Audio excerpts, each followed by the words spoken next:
série de mensagens Brasil. E hoje nós vamos conversar sobre o tema o cristão e a intercessão pelo país. Convido a todos os irmãos a abrirem suas Bíblias em Mateus 6. Mateus 6, de 9 a 13. Nós vamos acessar e mergulhar na oração modelo de Jesus, a oração do Pai Nosso. Mateus 6, de 9 a 13. Mantenha a sua Bíblia aberta e confira tudo que nós vamos tratar aqui. Mas nós vamos perceber a importância da intercessão pelo país. Como cristão que somos, nós temos essa responsabilidade de interceder pela nação brasileira. Mateus 6, de 9 a 13 diz assim, palavras de Jesus: vocês orem assim: Pai nosso que estais nos céus, santificado seja o teu nome, venha o teu reino, seja feita a tua vontade, assim na terra como é feita no céu. Dá-nos hoje o nosso pão de cada dia. Perdoa as nossas dívidas, assim como perdoamos aos nossos devedores. E não nos deixes cair em tentação, mas livra-nos do mal, porque teu é o reino, o poder e a glória para sempre. Amém. Amém. Sem sombra de dúvidas, um dos textos mais conhecidos no contexto cristão e até fora do contexto cristão. A oração do Pai Nosso. Talvez pessoas que nunca entraram numa igreja, com certeza ouviram em algum momento da sua vida alguém recitando esse texto, alguém recitando essa oração. E eu queria então, para encerrar a nossa série de mensagens Brasil, tratar dessa importância da oração, tratar dessa importância da intercessão pelo país, mergulhando nesse texto, porque ele tem ensinamentos valiosíssimos para nós, valiosíssimos. Nós temos uma arma poderosa e muito poderosa nas mãos. Essa arma se chama oração. Oração. E nós não podemos abrir mão dessa arma, não podemos abrir mão desse poder que Deus nos deu. E aí vem Jesus diante de um questionamento dos discípulos, de como que eles deveriam orar e tal. Mestre, ensina-nos a orar. E Jesus apresenta uma oração modelo que me impressiona, porque esta oração modelo começa com uma expressão intrigante. Pai Nosso. Pai Nosso, não é meu Pai apenas. O Pai é nosso. É nosso. Agora imagine só, e aqui você está no Sermão da Montanha. Tem uma multidão ouvindo Jesus. Pense comigo, Jesus não está falando para uma igrejinha, para uma sinagoga específica. Tem uma multidão de pessoas ouvindo Jesus. Sermão da Montanha começa lá no capítulo 5 e termina no capítulo 7. E no meio do Sermão da Montanha, Jesus diz assim: pessoal, vocês querem aprender a orar? Então, a oração ideal começa assim: Pai Nosso. Mas espera aí, Pai Nosso? Agora imagine, tenta fazer uma retrospectiva aí, tenta se teletransportar mentalmente para esse momento de Jesus na montanha ali e anunciando isso: Pai Nosso. Aí um olha para o outro e fala assim: ei, meu pai, talvez seu pai também, mas tem um fulaninho aqui que não pode ser filho de Deus não. Tem um miserável aqui atrás que está me devendo. Tem um pilantra aqui atrás de mim. Aquele ali, ó. Ixi, aquele ali frequenta até prostíbulo. Conheço ele. Aí vem esse moço aí, Jesus, e fala que o Pai é nosso. Não. O Pai é meu. Talvez o Pai é teu, porque nós somos amigos, a gente vai lá na igreja todo domingo. Mas aquele povo não vai na igreja. E o Pai é nosso? Como assim? Então, de cara, Jesus já quebra um paradigma. Porque, pelo que eu aprendi, ainda criancinha, João 3,16, porque Deus amou o mundo de tal maneira que deu o seu Filho. Deus amou o mundo. E Ele amou o mundo como um pai. Um pai que dá a própria vida pelo Filho. Então, quando Deus olha para o mundo e vê religiosos, Deus ama. Quando o pai olha para o mundo e vê bandidos, Deus ama. Quando o pai olha para o mundo e vê corruptos, Deus ama. Por isso que nós aprendemos na mensagem de hoje de manhã, com um texto do Sermão da Montanha também, que nós temos que amar os nossos inimigos. Palavras de Jesus, amar os nossos inimigos. Então eu quero de cara apresentar para os irmãos essa oração modelo dizendo o seguinte, que o Pai é nosso. Abaixo de Deus, todos nós, cidadãos brasileiros, todos que habitam neste mundo, são filhos de Deus, pastor? São feituras de Deus, são obras-primas de Deus, que podem se tornar filhos mediante Cristo. Mas o amor de Deus alcança aqueles que ainda não se tornaram filhos legítimos. O amor de Deus alcança esse pessoal.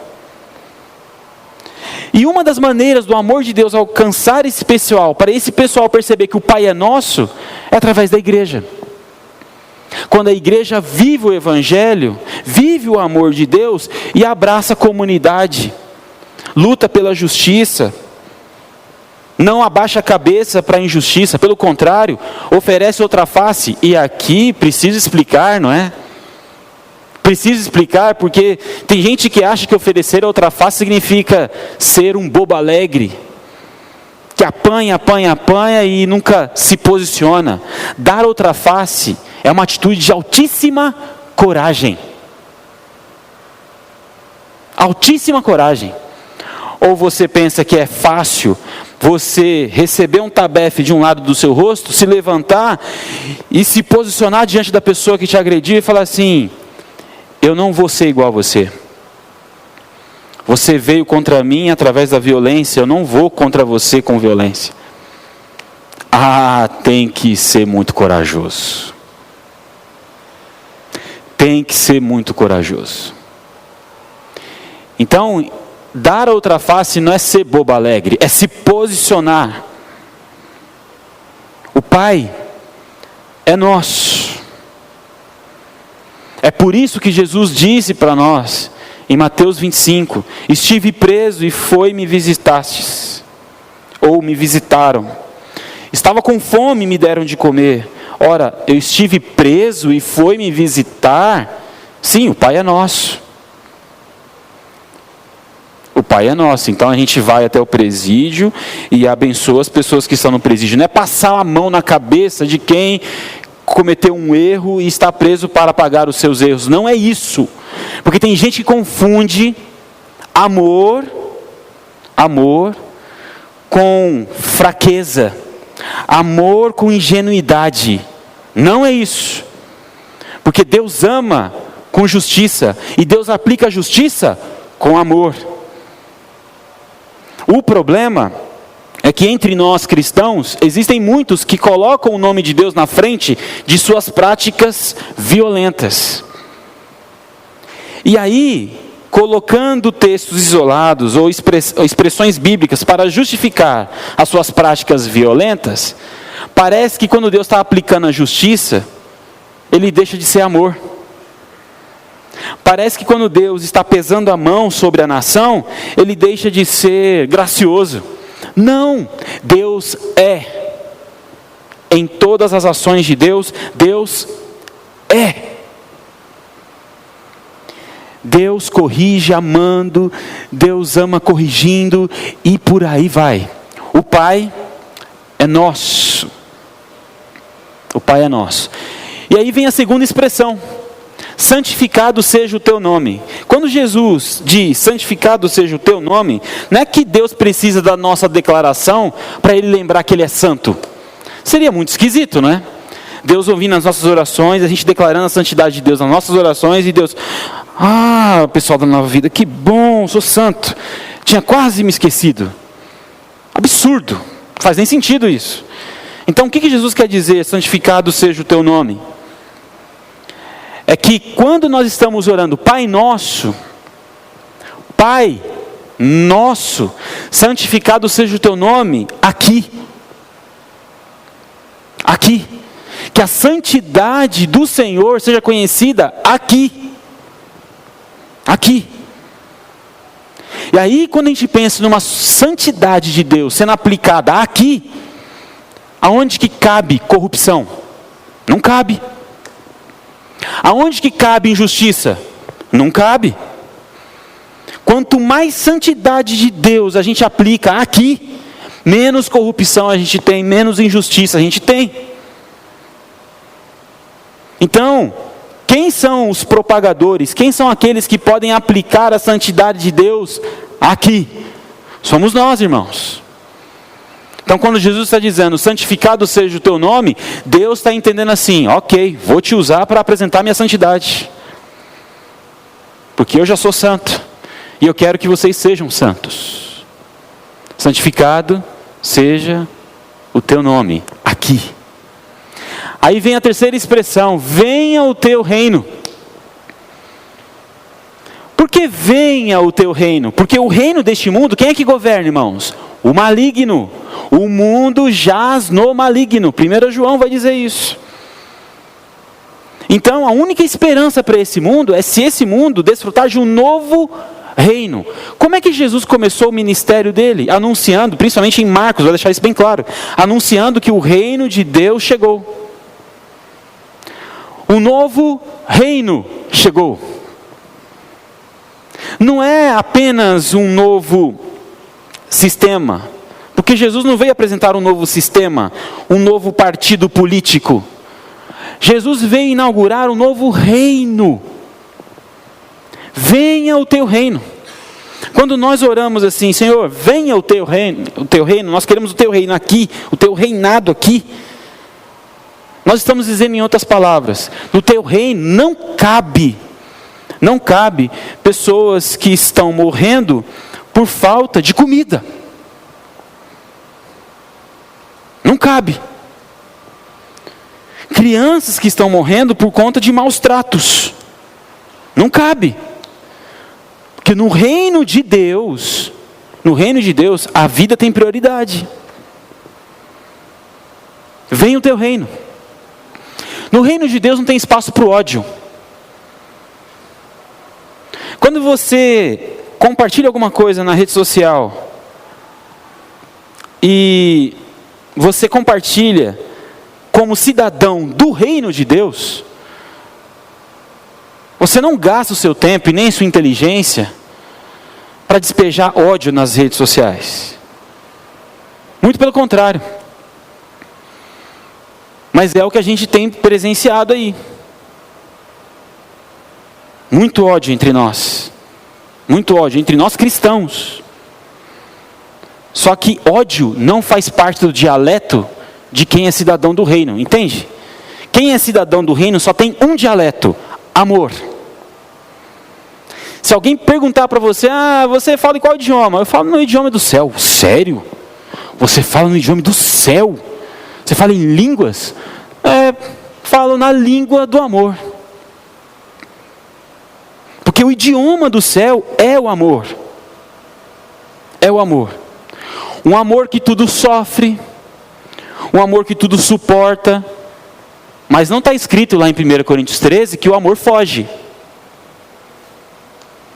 Não está escrito lá em 1 Coríntios 13 que o amor faz vista grossa para a injustiça.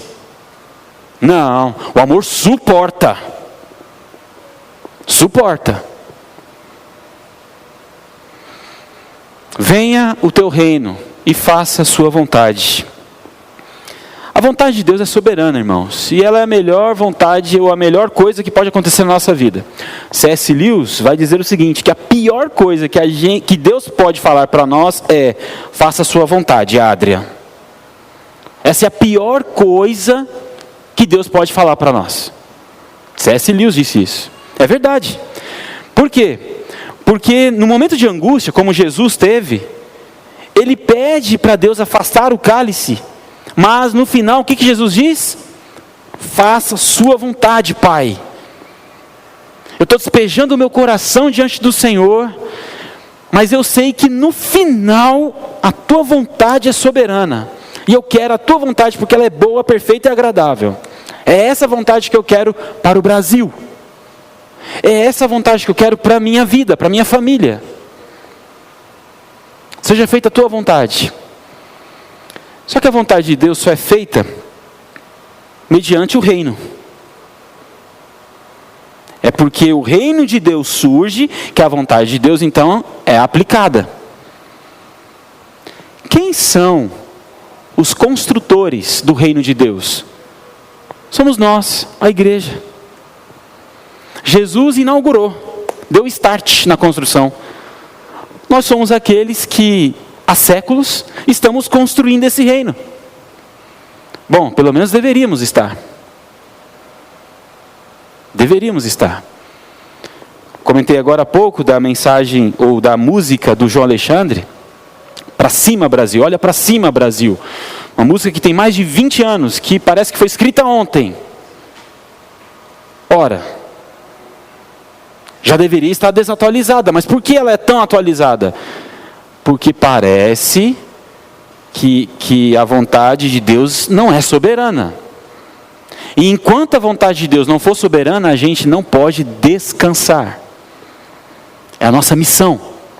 Trabalhar para que a vontade de Deus seja soberana. Aí o texto segue e diz o que? Dá-nos hoje o nosso pão de cada dia. Olha a palavra nosso aí de novo. O Pai é nosso e o pão também é nosso. Isso significa que você comer e o seu vizinho não comer, está errado. Quando nós falamos aqui sobre o cristão e a ecologia, nós mencionamos qual que era o padrão do Jardim do Éden, Gênesis 1 e 2. Padrão do Jardim do Éden, abundância para todos. Não faltava para ninguém o alimento. Padrão de Deus. Qual que é a missão da igreja? Transformar esse mundo em um grande jardim de Deus. Para que o pão seja nosso. Por isso que quando a gente vota com misericórdia. A gente vota pensando no outro também. Quem vota só pensando em si mesmo, não está exercendo a sua cidadania, mas está colocando em prática o seu coração egoísta. Quando a gente vota, a gente tem que pensar no todo. Porque o pão é nosso. O pão é nosso. Aí tem uma expressão muito bonita aqui, né? Dá-nos hoje o nosso pão de cada dia. Quando Jesus usa essa expressão, quem está ouvindo ele ali na montanha, né, no monte, as pessoas imediatamente estão fazendo um link com o maná. O maná lá do Antigo Testamento, que Deus fornecia constantemente para o povo, diariamente para o povo, mas quando chegava na sexta-feira, Deus dava um pouco mais para os dias seguintes. Quando a expressão surge aqui, dá-nos hoje o nosso pão de cada dia, poxa, hoje, cada dia. Em outras palavras, Jesus está dizendo, hoje é sexta-feira, Senhor, dê para a gente o pão de hoje, de sábado e de domingo. Ou seja, Senhor, nos ajude a descansar em Ti, para que possamos ter paz e a certeza que o amanhã será providenciado pelo Senhor, que o sustento de amanhã será providenciado pelo Senhor. Então, dá-nos hoje essa certeza. Dá-nos, ou seja, dê para nós, dê para a nação brasileira, dê para a nação brasileira a certeza que o futuro a Ti pertence. Dê para a nação brasileira esse descanso, que o Senhor é um Deus de provisão, um Deus que nos sustenta. Talvez alguns diriam assim, pastor, isso pode ser até bonito, mas na prática não funciona. Não funciona porque a igreja é omissa. Porque uma igreja atuante está sempre compartilhando os seus dons, os seus talentos, os seus recursos. Porque não aceita ver a injustiça beirando a porta. Então, quando você liga o noticiário e aparece lá alguma reportagem sobre fome e miséria, a responsabilidade é sua, é minha, é nossa. É nossa. Em algumas regiões do Brasil, a miséria é coisa absurda, irmãos, absurda. Já viajei para o Nordeste de carro e assim, lembra, né, Guilherme? Cara, que é isso? A gente passou por cidades ricas e cidades miseráveis. Uma pobreza absurda. Absurda.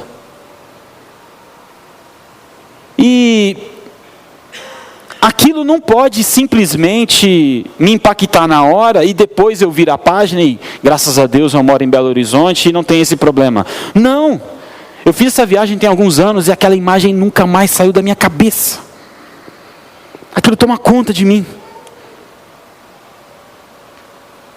O problema é nosso, porque o pão é nosso e o Pai é nosso. Então o problema é nosso. O texto segue dizendo assim: perdoa as nossas dívidas, assim como perdoamos os nossos devedores. Engraçado, né? Bom, se o Pai é nosso, o pão é nosso, o perdão é nosso também. Só que tem um critério para você pedir perdão para Deus. O critério é você liberando o perdão para as pessoas. E diante do que eu presenciei nesse mês de setembro, mergulhando nesses temas que nós tratamos aqui na série, mais redes sociais, das mais diversas, eu vi muito mais ódio do que amor. Eu vi muito mais palavras agressivas do que palavras de perdão. Como que nós podemos chegar diante de Deus e pedir para Deus nos perdoar, se nós não fazemos isso com o nosso semelhante a quem a gente vê? Não faz sentido. Então o perdão que eu peço a Deus passa por você, sabia disso? Se eu chegar só para Deus e falar: Senhor, me perdoa os meus pecados, vai chegar uma hora que Deus fala assim: eu até queria, mas tem um bloqueio aqui no céu. Qual que é o bloqueio? Os seus semelhantes.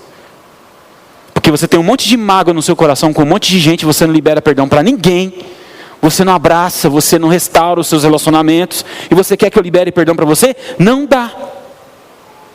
Não dá. Como é que você quer que a minha bênção chegue até você, a bênção do perdão e da restauração chegue até você, se você não tem um coração perdoador, se você não abre o seu coração, a sua alma, a sua vida para perdoar as pessoas que te magoaram? Não dá. Perdoa as nossas dívidas, assim como nós estamos perdoando uns aos outros aqui. Então, Senhor, dá uma olhada aqui para nós, beleza? Está vendo? A gente está se perdoando. Perdoa a gente? Aí Deus, claro. É automático. Automático. O texto segue. E mais uma expressão muito interessante: não nos deixes cair em tentação, mas livra-nos do mal. Irmãos, Deus sabe que nós somos frágeis. Deus sabe que a gente escorrega. Deus sabe que a qualquer momento pode dar um negócio ruim aí, a gente peca mesmo. Deus sabe. Mas eu enxergo aqui, nessa expressão, e não nos deixes cair em tentação, eu enxergo aqui graça. Como assim, pastor, graça? É porque quando eu caio em algum pecado, eu não caio sozinho, eu levo as pessoas que me amam junto comigo. Você sabia disso? Quando você comete um pecado, você atinge toda a sua comunidade da fé. Você sabia disso? Pastor, mas ninguém está sabendo. Não importa. No reino espiritual, isso me atinge. Isso atinge o seu irmão, que talvez você nem sabe o nome, mas porque é irmão, atinge. Então quando Jesus aqui na oração modelo diz: e não nos deixes cair em tentação, eu também vejo que a restauração é nossa, é em conjunto. Porque assim que eu consigo vencer essa tentação, ou me levantar da queda, muitos outros comigo se levantam também. Agora, por que será que é comum, infelizmente é comum, ver o irmãozinho caído no pecado e muitos julgadores apontando o dedo? Por que que isso é comum? É porque esses irmãozinhos com o dedo apontado não são cidadãos do reino. Porque cidadão do reino entende o seguinte: caímos com você. E porque temos consciência que caímos com você, a gente vai se levantar junto disso aí. Bora! Fantástico isso, não é? Pensando na dinâmica de igreja, agora aplica isso no Brasil. Que você vê várias pessoas com opiniões políticas diferentes, opções religiosas diferentes. Aí você vê essas pessoas num mar de corrupção, num mar de pecado. E você, mas tinha que ser o Planalto mesmo da Alvorada, tinha que ser Brasília. Ah, tinha que ser o fulano, tinha que ser o ciclano. Ah, tinha que ser. Você não está se colocando como ele. E porque não se coloca como ele, como é que você pode orar assim: Senhor, não nos deixe cair em tentação? Não dá para orar. Não dá para recitar isso, não dá. Porque você se acha melhor do que o pessoal que está lá em Brasília. Sendo que a postura mais correta seria: estamos na lama juntos, vamos sair dessa lama juntos. Isso não é casamento? Isso não é casamento? Quer ver o inferno se instalar dentro de casa? É você chegar para o seu cônjuge, para sua esposa, para o seu marido, e falar assim: a culpa é sua, eu não queria fazer isso, se vira. Pronto. Como diria a juventude aí, deu BO, já era. Já era. Mas como que a gente consegue sair da lama num relacionamento conjugal? Juntos. Juntos. Ah, mas foi ele que me traiu. Ok, foi ele que te traiu. Quer restaurar o seu casamento? Vai doer. Você vai se sentir suja. Vamos juntos? Porque só existe esse caminho de restauração. Juntos. E uma das coisas que acontece com muita frequência quando a gente se depara com uma família que está enfrentando uma traição, um adultério, o que é? É que a pessoa que é vítima do adultério, ela fica de braços cruzados esperando alguma coisa acontecer do outro lado. Aí a outra pessoa, vamos imaginar que a outra pessoa se arrependeu e quer realmente mostrar a mudança. Ela faz um monte de coisas para mostrar que mudou, que se arrependeu e tal. Mas aqui desse lado, a pessoa que foi vítima do adultério, ela continua fria. Ela continua com os braços cruzados e não acredita que algo pode acontecer. Porque se ela não descruzar os braços,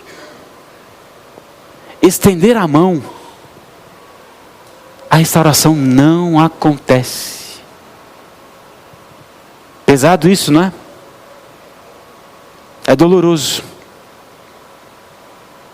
É doloroso. Agora, se o pecado da pessoa que cometeu adultério fosse só dele, a pessoa vítima nem sofreria. Concorda comigo? Ah, foi ele que caiu, o problema é dele. Eu tô tranquilo aqui, vamos viver a nossa vida. Por que nos machuca? Porque isso leva a gente junto. Quando Jesus diz, livra-nos do mal, é porque quando um é atingido, todos nós somos. Todos nós somos. Quando uma criança é assassinada, todos nós somos assassinados. Um pedaço da gente vai. Quando uma bala perdida atinge uma adolescente, essa bala perdida atinge todos nós.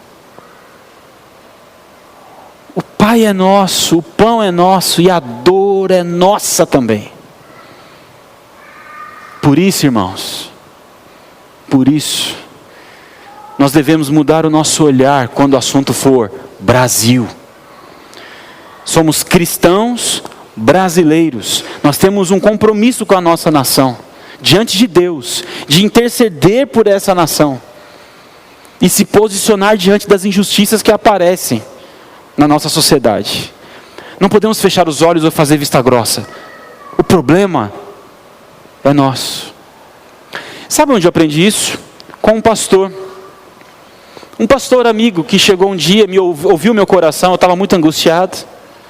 E depois que eu compartilhei com ele a minha luta, eu estava saindo do gabinete dele e ele disse assim: Adrian, vá em paz, viu? Vá em paz, porque agora esse problema é nosso. Meus irmãos, essa expressão desse pastor foi restauradora. A gente conversou por 1h30. Foi ótima a conversa, mas essa expressão valeu a 1h30. Eu fui para casa leve. Leve por quê? Porque além de ele ter me acolhido o meu coração, ele acolheu a minha dor.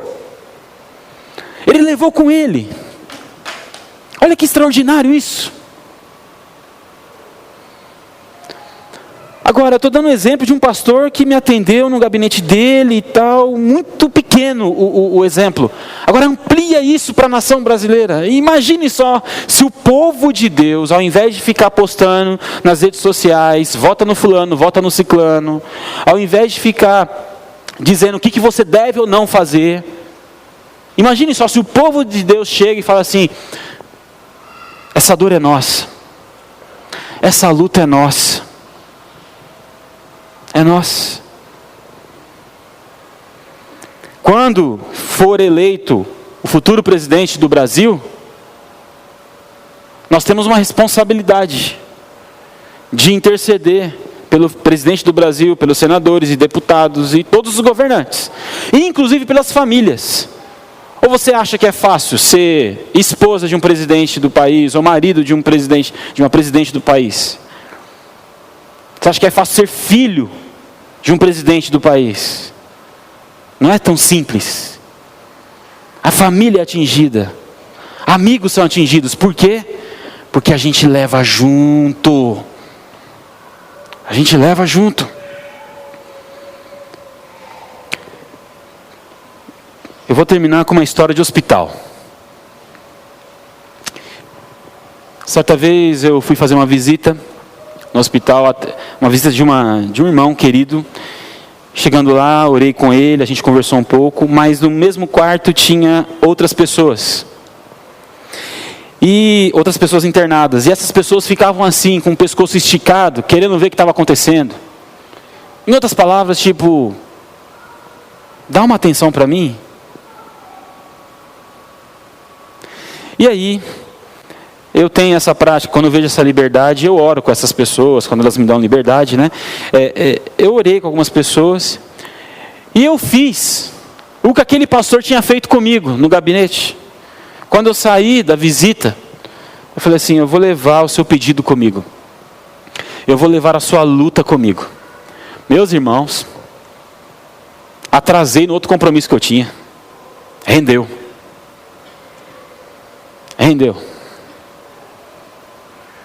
Eu já tinha orado, já tinha conversado e tal, já tinha cumprimentado a pessoa, mas quando eu disse que ia levar a dor comigo, a pessoa não acreditou.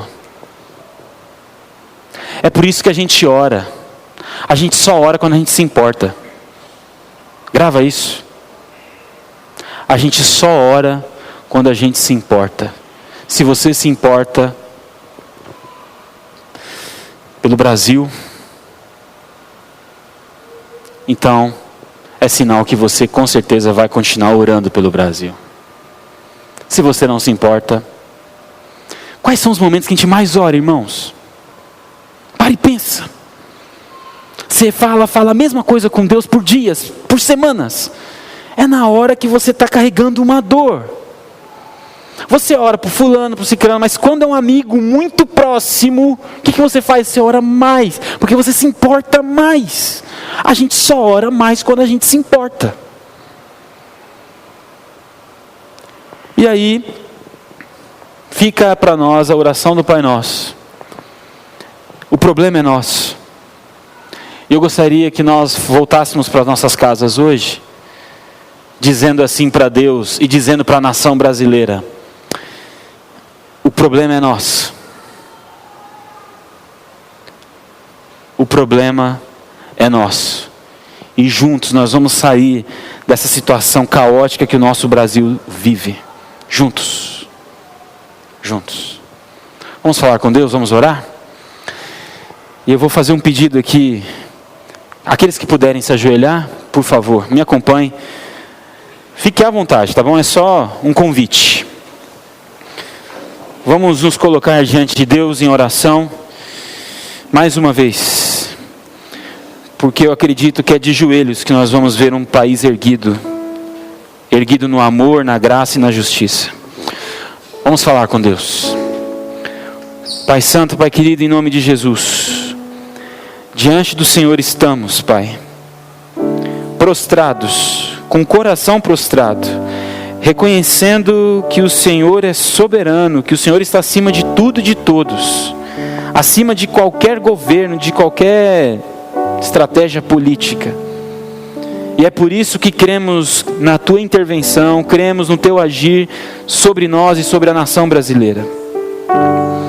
Pai Santo, que Teu Espírito venha nos visitar de uma maneira especial nessa semana, trazendo paz e harmonia nos corações dos brasileiros, para que esse ambiente de ódio e de tensão seja diminuído, apaziguado, para que possamos ter um dia de eleições tranquilo.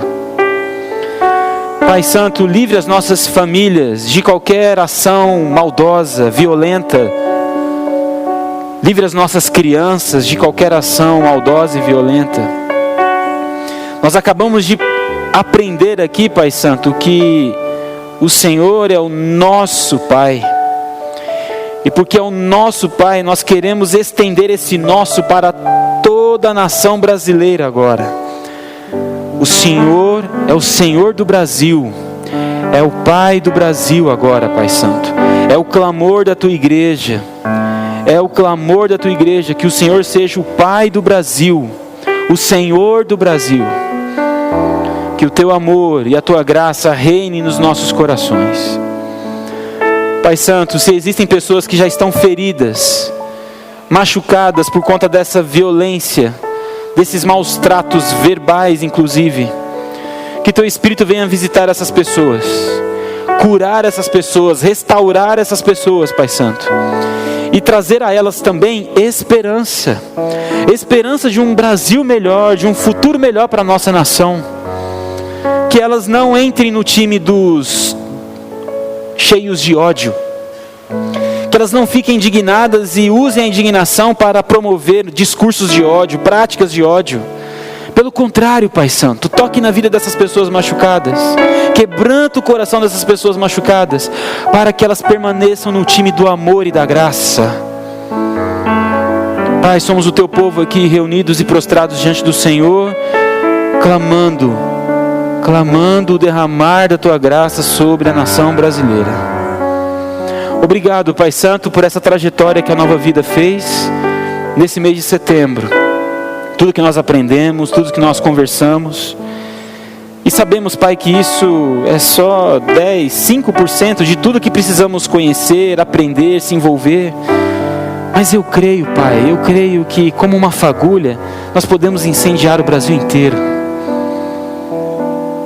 Que as nossas famílias possam voltar para as casas agora, para as suas casas agora, incendiadas pelo Teu amor, pela Tua graça. Ouça o nosso clamor, Pai. Tenha misericórdia de nós. Perdoe os nossos pecados, assim como nós temos perdoado as pessoas que nos têm ofendido. Em nome de Jesus. Amém. Graças a Deus. Amém.